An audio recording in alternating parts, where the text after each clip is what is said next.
दोस्तों UP police constable की 32,679 post पर वैकेंसी निकाली गई है। यदि आप केवल इंटर पास है और इस फॉर्म को भरने के इच्छुक है तो आप 30 जनवरी से पहले इस फॉर्म को भर सकते हैं। यदि आप फॉर्म को खुद से भरना चाहते हैं तो इस वीडियो को पूरा देखने के बाद आप फॉर्म को खुद से भर सकते हैं। फॉर्म को कैसे भरते हैं तो चलिए बिना देर किए स्टेप बाय स्टेप देख लेते हैं। तो फॉर्म को भरने के लिए सबसे पहले हमें OTR रजिस्ट्रेशन करना होगा। यदि आपने पहले से OTR रजिस्ट्रेशन कर रखा है तो आप लॉगिन विद अकाउंट या लॉगिन विद आधार ID या फिर लॉगिन विद डिजी लॉकर से लॉगिन करके फॉर्म को भर सकते हैं। यदि आप पहली बार फॉर्म को भर रहे हैं तो आपको रजिस्टर हेयर पर क्लिक करना होगा। जैसे आप रजिस्टर हेयर पर क्लिक करते हैं तो यहाँ पर आपको सबसे पहले ईमेल ID डालनी होगी, फिर इसके बाद यहाँ पर मोबाइल नंबर और दोनों पर जनरेट OTP कर देना है। फ्रेंड जैसे आप OTP भेजकर OTP डाल देते हैं फिर आपको वेरीफाइड एंड प्रोसीड पे क्लिक कर देना है। जैसे आप वेरीफाइड एंड प्रोसीड पे क्लिक कर देते हैं तो आपको सत्यापन करना होगा। इसके लिए यहाँ पर टिक करेंगे और वेरीफाई थ्रू आधार या वेरीफाइड थ्रू डिजी लॉकर या फिर I am not currently registered with Aadhaar and DigiLocker से क्लिक करके आप सत्यापन कर सकते हैं। तो यहाँ पर आपको 3 ऑप्शन मिल जाएंगे, पैन कार्ड, लाइसेंस और पासपोर्ट का। लेकिन हमारे पास आधार कार्ड है तो हम आधार कार्ड से करेंगे। तो हम बैक आ जाएंगे, फिर हम वेरीफाई थ्रू आधार पर क्लिक करेंगे। तो फ्रेंड जैसे हम इस पर क्लिक करते हैं तो आपको यहाँ पर अपना आधार कार्ड नंबर डालना होगा। जैसे आप आधार कार्ड नंबर डाल देते हैं आपको जनरेट आधार OTP पे क्लिक करना होगा। तो फ्रेंड आपके आधार कार्ड रजिस्टर्ड मोबाइल नंबर पर एक OTP आता है, वो OTP आपको यहाँ पर भर देना है। जैसे आप OTP भर देते हैं आपको वेरीफाई एंड प्रोसीड पे क्लिक कर देना है। जैसे आप वेरीफाइड एंड प्रोसीड पे क्लिक कर देते हैं फिर यहाँ पर आपको अपनी व्यक्तिगत जानकारी डालनी होगी। तो यहाँ पर लिखा है 10th स्टैंडर्ड प्रमाण पत्र के अनुसार, यानी 10वीं की मार्कशीट के अनुसार आपको ये सभी डिटेल डालनी है। तो यहाँ पर आपको सबसे पहले अपना पूरा नाम डालना होगा जो भी आपकी 10वीं की मार्कशीट में है। फिर यहाँ पर नीचे में जन्म तिथि डालनी होगी जो भी आपकी जन्म तिथि 10वीं की मार्कशीट में है। फिर यहाँ पर अपना जेंडर सेलेक्ट करना है, मेल या फीमेल। फिर इसके बाद आपको फादर नेम डालना है। फिर यहाँ पर री एंटर फादर नेम। जैसे आप फादर नेम डाल देते हैं फिर आपको प्रोसीड पे क्लिक कर देना है। जैसे आप प्रोसीड पे क्लिक करते हैं तो यहाँ पर आपको एक पासवर्ड बनाना होगा। पासवर्ड ऐसा होना चाहिए जिसमें small letter, capital letter, special character और नंबरिंग की भी होनी चाहिए। फ्रेंड जैसे आप पासवर्ड बना लेते हैं फिर आपको पासवर्ड की पुष्टि करनी होगी, यानी कि दोबारा से वही पासवर्ड डालना होगा जो आपने पहले डाला है। पासवर्ड की पुष्टि करने के बाद आपको प्रीव्यू एंड क्रिएट अकाउंट पे क्लिक कर देना है। जैसे आप इस पर क्लिक करते हैं तो आपके सामने प्रीव्यू आ जाता है। तो आपको एक बार अच्छे से चेक कर लेना है कोई मिस्टेक तो नहीं है, क्योंकि यदि आप फॉर्म को पूरा कंप्लीट कर लेते हैं तो फिर उसके बाद OTR में कोई भी यहाँ पर करेक्शन नहीं होगा।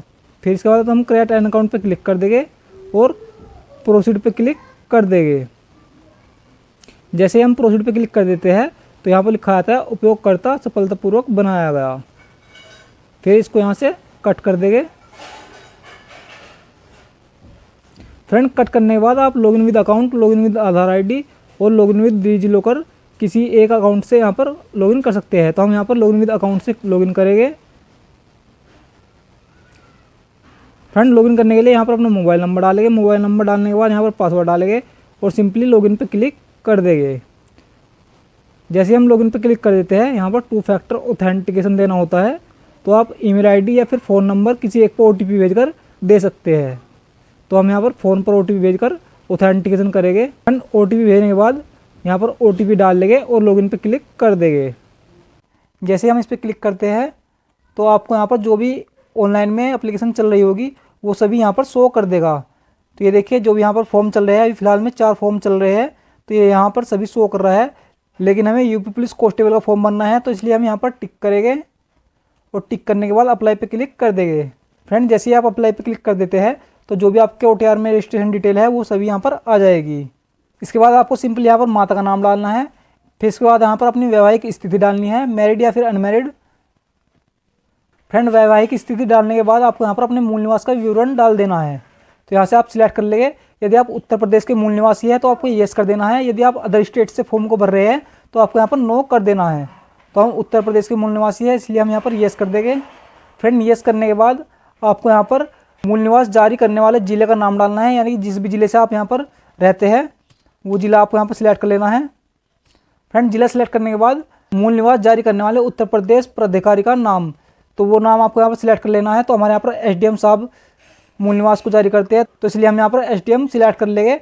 आपके यहाँ पर जो भी मूल निवास को जारी करता है आपको यहाँ पर सिलेक्ट कर लेना है। मूल निवास पर लिखा होता है साइड में नीचे में, तो आपको देख लेना है। फ्रेंड इसके बाद मूल निवास जारी करने की तिथि वो आपको यहाँ पर सिलेक्ट कर लेनी है। फ्रेंड जैसे आप तिथि को सिलेक्ट कर लेते हैं, इसके बाद आपको यहाँ पर अपना मूल निवास का आवेदन संख्या यानी कि एप्लीकेशन नंबर डाल लेना है। फिर इसके बाद आपको मूल निवास का प्रमाण पत्र क्रमांक संख्या यानी कि सीरियल नंबर यहाँ पर डाल देना है। फ्रेंड जैसे ही आप मूल निवास का विवरण भर लेते हैं, इसके बाद आपको यहाँ पर देखने के लिए मिल जाता है श्रेणी विवरण यानी कैटेगरी डिटेल। तो आपको यहाँ पर अपनी कैटेगरी सिलेक्ट कर लेनी है। आप जिस भी कैटेगरी से आते हैं, general, EWS, OBC, SC, ST, तो हम OBC आते हैं तो हम OBC सिलेक्ट कर लेंगे। फ्रेंड जैसे ही आप OBC सिलेक्ट कर लेते हैं, आपको यहाँ पर आई अंडरस्टैंड एंड एग्री पे क्लिक कर देना है। इसके बाद यहाँ पर आपको अपना जिला सिलेक्ट कर लेना है, जिस भी जिले से आप आते हैं। फ्रेंड जिला सिलेक्ट करने के बाद आपको यहाँ पर श्रेणी प्रमाण पत्र जारी करने वाले उत्तर प्रदेश राज्य प्राधिकारी का नाम डाल लेना है। आपके यहाँ पर कौन जारी करता है, SDM, DM या फिर तहसीलदार। तो हमारे यहाँ पर तहसीलदार जारी करते हैं, तो इसलिए हम यहाँ पर तहसीलदार को सिलेक्ट कर लेंगे। फ्रेंड इसको सिलेक्ट करने के बाद यहाँ पर आपको जारी करने की तिथि जिस भी तारीख में आपका जाति प्रमाण पत्र जारी हुआ है वो यहाँ से सिलेक्ट कर लेनी है। तो फ्रेंड मैं आपको एक बात बता दूँ, यदि आप OBC कैटेगरी से है या फिर EWS से है, तो जो आपका प्रमाण पत्र है वो अप्रैल 2025 के बाद का होना चाहिए। इसके बाद फ्रेंड आपको यहाँ पर जाति प्रमाण पत्र आवेदन संख्या डाल देनी है यानी कि एप्लीकेशन नंबर। फिर इसके बाद यहाँ पर आपको श्रेणी प्रमाण पत्र क्रमांक यानी कि कैटेगरी सीरियल नंबर यहाँ पर डाल देना है। फ्रेंड जैसे ही आप कैटेगरी डिटेल भर लेते हैं, इसके बाद आपको यहाँ पर अपना एड्रेस भर लेना है। तो एड्रेस में आपको सबसे पहले अपना राज्य सिलेक्ट करना है, आप जिस भी राज्य से आते हैं। इसके बाद आपको अपना यहाँ पर जिला सिलेक्ट कर लेना है यानी कि डिस्ट्रिक्ट सिलेक्ट कर लेनी है। फ्रेंड डिस्ट्रिक्ट सिलेक्ट करने के बाद आपको यहाँ पर अपना पता डाल लेना है। पते में आप अपना गांव या फिर शहर का नाम डाल सकते हैं। फिर आपको यहाँ पर अपना पोस्ट डाल लेना है। फिर इसके बाद यहाँ पर आपको तहसील डाल लेनी है। तो फ्रेंड पता भरने के बाद आपको यहाँ पर अपना पुलिस स्टेशन डाल देना है। पुलिस स्टेशन डालने के बाद आपको यहाँ पर अपना पिन कोड डाल देना है। फ्रेंड जैसे आप अपना पिन कोड डाल देते हैं, तो यदि आपका पत्राचार का पता और स्थायी पता सेम है तो आप यहाँ पर टिक करेंगे, तो ये वाला आपका एड्रेस इधर कॉपी हो जाएगा। यदि आपका स्थायी पता अलग है तो आप यहाँ पर अलग से स्थायी पता भर सकते हैं। तो फ्रेंड हमारा सेम है तो इसलिए हम यहाँ पर टिक कर देंगे। फ्रेंड जैसे ही आप टिक कर देते हैं तो ये देखिए यहाँ पर हमारा एड्रेस अपने आप कॉपी हो गया है। इसके बाद आपको यहाँ पर अपना गृह जिला एवं राज्य सिलेक्ट कर लेना है। तो हम यहाँ पर अपना सबसे पहले राज्य सिलेक्ट करेंगे। फ्रेंड राज्य सिलेक्ट करने के बाद आपको यहाँ पर अपनी डिस्ट्रिक्ट सिलेक्ट कर लेनी है। फ्रेंड जैसे आप अपनी डिस्ट्रिक्ट को सिलेक्ट कर लेते हैं तो आपको एक बार ऊपर से लेकर नीचे तक अपने फॉर्म को अच्छे से चेक कर लेना है। यदि कोई गलती रह गई है तो आपको यहाँ पर एडिट कर लेना है और इसके बाद आपको सेव एंड नेक्स्ट पे क्लिक कर देना है। फ्रेंड जैसे आप नेक्स्ट पे क्लिक करते हैं तो आपके सामने कुछ ऐसा डैशबोर्ड आ जाता है। तो यहाँ पर लिखा है, क्या आप स्वतंत्रता संग्राम सेनानी के आश्रित हैं? यदि आप है तो आप यहाँ पर येस करेंगे और उसकी डिटेल भर देंगे, नहीं तो आप नो पे क्लिक रहने देंगे। फिर इसके बाद दूसरा ऑप्शन जाता है, क्या आप भूतपूर्व सैनिक है? यदि आप है तो यहाँ पर येस करेंगे और डिटेल भर देंगे, नहीं तो आप नो पे क्लिक रहने देंगे। इसके बाद यहाँ पर तीसरा ऑप्शन मिल जाता है, क्या आप उत्तर प्रदेश के राजकीय कर्मचारी है? यदि आप है और आपके पास उसका प्रमाण पत्र है तो आप यहाँ पर येस करेंगे और डिटेल भर देंगे, नहीं तो आप यहाँ पर नो पे क्लिक कर देंगे। फ्रेंड इसके बाद आपको यहाँ पर चौथा ऑप्शन मिल जाता है, क्या आपने कम से कम 3 साल के लिए होमगार्ड के रूप में सेवा की है? यदि आपने की है तो आप यहाँ पर येस करेंगे और डिटेल भर देंगे, नहीं तो आप नो पे क्लिक रहने देंगे। फ्रेंड ये सभी डिटेल सेलेक्ट करने के बाद आपको यहाँ पर सेव करना है और नेक्स्ट पे क्लिक कर देना है। जैसे ही आप सेव और नेक्स्ट करते हैं तो यहाँ पर आपको 10वीं और 12वीं की डिटेल डालनी पड़ती है। तो यहाँ पर हमारी 10वीं की डिटेल पहले से डली हुई है। यदि आपकी कोई 10वीं की डिटेल में गलती है तो आप उसको सही कर लीजिए, नहीं तो आपको यहाँ पर अपनी 12वीं डिटेल डाल देनी है। तो इसके लिए हम यहाँ पर क्लिक करेंगे। फ्रेंड यहाँ पे क्लिक करने के बाद आपको सबसे पहले अपना बोर्ड सिलेक्ट करना है। जिस भी बोर्ड से आपने 12वीं पास की है वो बोर्ड आपको यहाँ पर सिलेक्ट कर लेना है। फ्रेंड यदि आपने यूपी बोर्ड से 12वीं पास की है तो आपको यहाँ पर सिलेक्ट कर लेना है board of high school and intermediate Uttar Pradesh. इसके बाद आपको उत्तीर्ण करने का माह व वर्ष डाल लेना है। तो यह है आपकी मार्कशीट के नीचे में उल्टे हाथ की तरफ लिखा होता है, तो आप देख कर भर देंगे। फ्रेंड डेट को सिलेक्ट करने के बाद आपको यहाँ पर अपना रोल नंबर डाल देना है। इसके बाद आपको अपना 12वीं क्लास का प्रमाण पत्र क्रमांक यानी कि सर्टिफिकेट नंबर या फिर सीरियल नंबर यहाँ पर भर देना है। जैसे आप ये भर देते हैं आपको यहाँ पर सिंपली ऐड पे क्लिक कर देना है। फ्रेंड जैसे ही आप ऐड पे क्लिक कर देते हैं तो यहाँ पर आपकी 10वीं और 12वीं दोनों की डिटेल सेव हो जाती है। यदि यह कोई गलती रह गई है तो आप यहाँ पर एडिट पे क्लिक करके एडिट कर सकते हैं, नहीं तो आप नेक्स्ट पे क्लिक कर देंगे। फ्रेंड जैसे ही आप नेक्स्ट पे क्लिक कर देते हैं तो यदि आपके सिस्टम या फिर लैपटॉप में कैमरा है तो आप यहाँ से अलाउ कर देंगे। तो फ्रेंड इसके बाद आपको यहाँ पर सबसे पहले अपने सभी सर्टिफिकेट यहाँ पर अपलोड कर देने हैं। जैसे यहाँ पर कास्ट सर्टिफिकेट है, फिर दूसरा डोमिसाइल सर्टिफिकेट है, इसके बाद 10वीं का सर्टिफिकेट है, इसके बाद 10वीं की मार्कशीट है। यदि आपने 2012 से पहले 10वीं और 12वीं की है तो आपके सर्टिफिकेट और मार्कशीट अलग अलग होती है, तो वो आपको अलग अलग अपलोड करने हैं। यदि आपने बाद में 10वीं और 12वीं पास की है तो आपका मार्कशीट और सर्टिफिकेट एक ही होता है, तो आपको दोनों जगह पर एक ही अपलोड करना है। तो हम यहाँ पर एक एक करके अपलोड कर देते हैं। फ्रेंड जैसे ही आप अपने सभी सर्टिफिकेट अपलोड कर लेते हैं, इसके बाद यदि आप इनको देखना चाहें तो यहाँ से व्यू करके देख सकते हैं। यदि कोई सर्टिफिकेट गलती से अपलोड हो गया है तो आपको यहाँ से हटाना है और उसको दोबारा से अपलोड कर देना है। तो फ्रेंड सभी सर्टिफिकेट अपलोड करने के बाद आपको नीचे जाना है। यहाँ पर आपको लाइव फ़ोटो कैप्चर करना है और यहाँ पर आपको नीचे सिग्नेचर अपलोड करने हैं। तो सिग्नेचर का जो आपका साइज़ है वो 60 पिक्सल बाई 140 पिक्सल होना चाहिए और उसका साइज़ 20 KB से अधिक नहीं होना चाहिए और 5 KB से कम नहीं होना चाहिए। तो यदि आपके सिस्टम या फिर लैपटॉप में कैमरा है तो आप यहाँ से कैप्चर लाइव इमेज पे क्लिक करेंगे। फ्रेंड जैसे आप कैप्चर लाइव इमेज पे क्लिक करते हैं तो आपके सामने यहाँ पर कैप्चर करने के लिए ऑप्शन खुल जाता है। तो आपको अपना चेहरा इस नीले निशान के अंदर रखना है और बिल्कुल सीधा, जिसमें आपके दोनों कान स्पष्ट चमके और आपका चेहरा बिल्कुल स्पष्ट दिखाई दे। तो ऐसा आपको यहाँ पर सीधा रखना है। इसके बाद आपको सिंपली आंखों को 2 बार ब्लिंक करना है। फ्रेंड ब्लिंक करने के बाद आपको यहाँ पर सिंपली कैप्चर पे क्लिक कर देना है। जैसे ही आप कैप्चर पे क्लिक कर देते हैं तो आपका फ़ोटो सक्सेसफुली कैप्चर हो जाता है। फ्रेंड फ़ोटो कैप्चर करने के बाद आपको यहाँ पर अपना सिग्नेचर अपलोड कर लेना है और सिग्नेचर अपलोड करते ही आपको सिंपली सेव एंड नेक्स्ट पे क्लिक कर देना है। तो फ्रेंड यदि आपके सिस्टम या फिर लैपटॉप में कैमरा नहीं है तो मोबाइल से कैसे सिग्नेचर और फोटो को अपलोड करते हैं वो हम आपको बता देते हैं। तो इसके लिए आपको सिग्नेचर को पहले से ही अपने कंप्यूटर में क्रॉप कर लेना है और उसको अपने मोबाइल में कॉपी कर लेना है। फ्रेंड जैसे ही आप कॉपी कर लेते हैं तो हम चलते हैं अब मोबाइल की स्क्रीन पर। फ्रेंड जैसे ही आप सिग्नेचर को कॉपी करके मोबाइल की स्क्रीन पर आते हैं, आपको अपने मोबाइल के ब्राउज़र पे जाना है। जैसे आप ब्राउज़र को ओपन कर लेते हैं, यहाँ पर आपको टाइप करना है upprpb.gov.in। फ्रेंड जैसे आप इसको टाइप करके एंटर करते हैं तो आपको जो पहले वाली वेबसाइट मिलेगी इस पर क्लिक कर देना है। इसके बाद आपको यहाँ पर कट कर देना है। इसके बाद आपको यहाँ पर किसी एक मेथड से अपना अकाउंट को लॉगिन कर लेना है। तो हम यहाँ पर मोबाइल नंबर और पासवर्ड डालकर लॉगिन कर लेंगे। फिर इसके बाद आपको यहाँ पर टू फैक्टर ऑथेंटिकेशन देना होगा, तो आप मोबाइल पर OTP भेजकर ऑथेंटिकेशन दे देंगे। इसके बाद सिंपली लॉगिन पे क्लिक करेंगे। फ्रेंड जैसे आप लॉगिन पे क्लिक करेंगे तो आपके सामने ऐसा डैशबोर्ड आता है, आपको अप्लाई पे क्लिक करना है। इसके बाद जो पहले वाला यहाँ पर नोटिफिकेशन आ रही है यूपी पुलिस कांस्टेबल की, आपको इस पर टिक करना है और अप्लाई पे क्लिक कर देना है। जैसे आप अप्लाई पे क्लिक कर देते हैं आपको सेव और नेक्स्ट करते जाना है। आपको जब तक कि सेव और नेक्स्ट करना है जब तक कि आपका फ़ोटो वाला ऑप्शन ना आ जाए।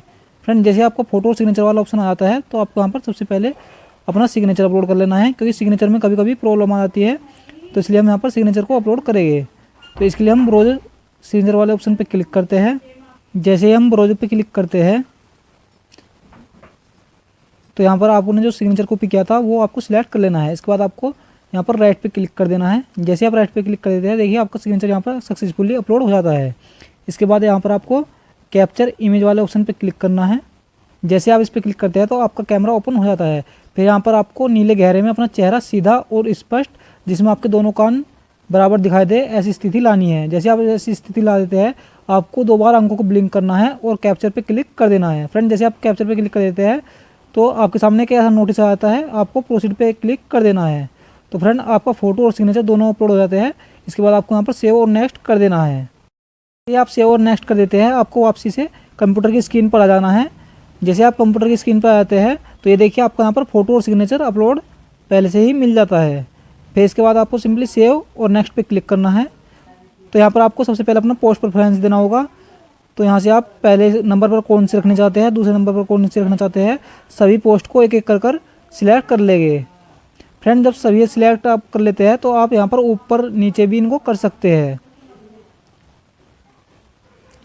तो फ्रेंड जैसे ही आप यहाँ पर ऊपर नीचे इनको सभी को करके अपने हिसाब से लगा लेते हैं तो फिर यहाँ पर आपको एक चेक्स बॉक्स दिखाई दे रहा होगा, आपको सिंपली इस चेक्स बॉक्स पे क्लिक कर देना है और नीचे यदि आपके पास कंप्यूटर का ओ लेवल प्रमाण पत्र है तो आपको यहाँ पर येस करना है, नहीं तो आपको नो पे क्लिक कर देना है। और यदि आप प्रादेशिक सेना में सेवा दी है तो आपको येस करना है, नहीं तो आपको नो पे क्लिक कर देना है। यदि आपके पास एनसीसी का बी सर्टिफिकेट है आपको येस कर देना है, नहीं तो आपको नो पे क्लिक कर देना है। इसके बाद आपको इन सभी पर टिक कर देना है। फ्रेंड जैसे आप सभी पर टिक कर देते हैं आपको नीचे आना है और इन सभी शर्तों को पढ़ते हुए आपको येस कर देना है। जैसे ही आप येस कर लेते हैं फिर आपको यहाँ पर अपना पैलेस डालना है। फ्रेंड पैलेस डालने के बाद आपको सिंपली प्रीव्यू एप्लीकेशन पे क्लिक कर देना है। जैसे आप प्रीव्यू एप्लीकेशन पे क्लिक करते हैं तो आपको एक बार अपनी पूरी एप्लीकेशन चेक कर लेनी है। यदि कोई मिस्टेक है तो आप वापसी जाकर उसको एडिट कर सकते हैं, नहीं तो आपको फिर नीचे आ जाना है। फ्रेंड आप पेमेंट करने से पहले इसको जितनी बार मॉडिफाई करना चाहे मॉडिफाई कर सकते हैं, लेकिन पेमेंट होने के बाद मॉडिफाई नहीं होगी। तो आपको अच्छे से चेक कर लेना है और सबमिट पे क्लिक कर देना है। जैसे आप सबमिट पे क्लिक कर देते हैं आप यहाँ पर पेमेंट गेटवे पर पहुँच जाते हैं। फिर आपको नीचे आना है और पे विद SBI पे क्लिक कर देना है। इसके बाद यहाँ पर टिक करना है और आगे बढ़े पे क्लिक कर देना है। जैसे आप आगे बढ़े पे क्लिक कर देते हैं तो यहाँ पर आपको काफ़ी सारे पेमेंट गेटवे मिल जाते हैं, जैसे डेबिट कार्ड है, बैंकिंग कनेक्ट है या नेट बैंकिंग या फिर UPI। तो आपको जिस भी एक ऑप्शन से करना है आप कर सकते हैं। तो हम यहाँ पर UPI से करेंगे, तो हम UPI वाले ऑप्शन पे क्लिक कर देते हैं। फ्रेंड इसके बाद यहाँ पर आपको दो ऑप्शन मिलते हैं, UPI ID और UPI QR कोड। तो हम QR कोड से पेमेंट करेंगे, इसके लिए पे नाउ पे क्लिक कर देंगे। जैसे आप पे नाउ पे क्लिक करते हैं तो यहाँ पर आपको बार कोड दिखाई दे जाता है। तो आपको अपने मोबाइल ऐप से बार कोड को स्कैन करना है और पेमेंट कर देना है। जैसे आप पेमेंट कर देते हैं तो आप वापसी से साइट पर आ जाते हैं। इसके बाद आपको सिंपली एप्लीकेशन हिस्ट्री में जाना है और एप्लीकेशन हिस्ट्री में जाने के बाद आपने जितने फॉर्म भरे होंगे वे सभी यहाँ पर शो कर देगा। तो आपको जो ऊपर वाला है यूपी पुलिस कांस्टेबल का, इस पर व्यू एप्लीकेशन पे क्लिक करना है। जैसे आप व्यू एप्लीकेशन पे क्लिक करते हैं तो आपको यहाँ पर एप्लीकेशन शो हो जाती है। आपको इसको प्रिंट एप्लीकेशन पे क्लिक करके प्रिंट कर लेना है। तो आशा करता हूँ कि आप यहाँ पर यूपी पुलिस कांस्टेबल का फॉर्म अच्छे से भरना सीख गए होंगे।